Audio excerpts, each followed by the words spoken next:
Dahil marami pa rin ang gustong mag-turn on ng kanilang professional mode o kaya ay aksidente nilang na-turn off ang kanilang professional mode at hindi na nila alam kung paano ito i-turn on. Itong video ito ay para sa inyo. Sundan nyo lang yung aking gagawin. Nandito ka na sa Facebook profile mo, click mo lang tong tatlong colon. Okay? Click mo tong profile. Click mo tong tatlong dot.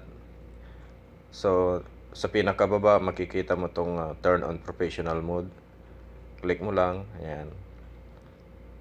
Tapos, ayan na. Basa-basahin mo lang ng konti yung nakalagay dito. Click mo lang yung turn on. Maglo-loading siya. Tapos, establish your presence, add or edit. Pwede mo namang gawin yun sa pagka may time ka na. So for now, pwede mo siyang i-escape. Click mo siya para ma-escape. Pwede mo naman balikan yun sa susunod. Ayan. Click mo din yan. Okay. Ayan na siya. So, okay na siya. Pwede mo na siyang i-back. Ayan. I-back mo na siya.